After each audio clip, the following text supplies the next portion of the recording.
Schedule SE, the form every freelancer dreads and almost nobody truly understands. You know it has something to do with the 15.3% self-employment tax. You know your tax software fills it in automatically. But you have probably never actually walked through what each line means or why. Today, I am going to take you line by line through the 2026 Schedule SE so you understand exactly how the self-employment tax on your freelance income is calculated. Because once you understand this form, you can start strategically managing it. Welcome to the Freelancer's Wealth Blueprint, where we turn freelance income into long-term wealth. If you are self-employed and tired of mystery numbers on your tax return, hit subscribe. This channel is built for you. First, who files Schedule SE? If your net earnings from self-employment are $400 or more in a year, you file. That is it. The threshold has been $400 for decades, and it does not adjust for inflation.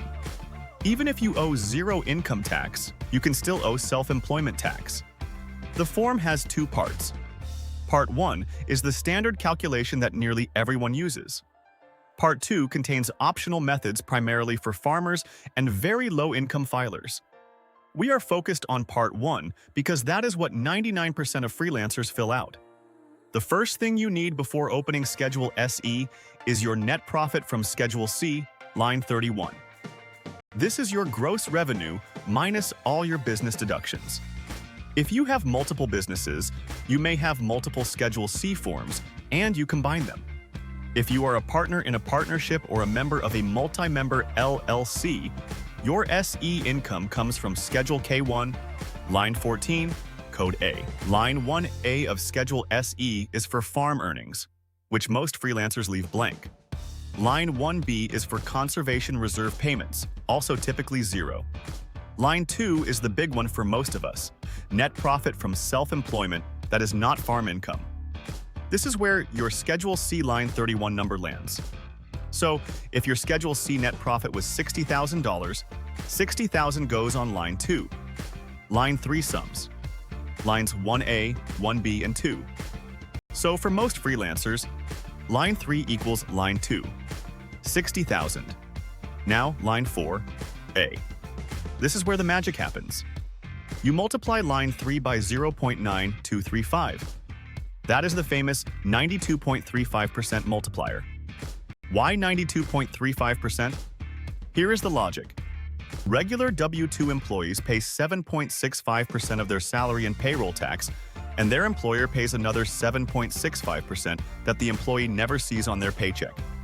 When the employer pays its half, that payment is not subject to the employee's payroll tax. To put self-employed people on an equal footing, the IRS essentially treats your business profit as if it already paid the employer's share. So they reduce your taxable base by 7.65%. which leaves 92.35%. 60,000 times 0.9235 equals $55,410. That is your net earnings from self-employment for tax purposes. Line 5 is church employee income, which most of you skip. Line 6 is the sum of lines 4 and 5. So for most freelancers, line 6 equals line 4A, 55,410. Line 7 is the 2026 maximum amount of earnings subject to Social Security tax. For 2026, this is $184,500, up from $176,100 in 2025. This wage base adjusts annually based on national wage growth. Line 8 has 3 sublines for any W-2 wages or tips you received during the year, including amounts subject to Social Security. If you have a day job plus freelance income, this matters because your W-2 wages already used up some of that $184,500 ceiling. Line 9 subtracts your W-2 earnings from the wage base. Most freelancers without a day job will see $184,500 on line 9. Line 10 calculates the Social Security portion. You take the smaller of line 6 or line 9 and multiply by 12.4%. So if line 6 is 55,410 and line 9 is 184,500, you use 55,410 because it is smaller. multiply by 0.124 equals $6,871 in Social Security self-employment tax. Line 11 calculates the Medicare portion. Take line 6, multiply by 2.9%. There is no cap on Medicare. 55,410 times 0.029 equals $1,607 in Medicare self-employment tax.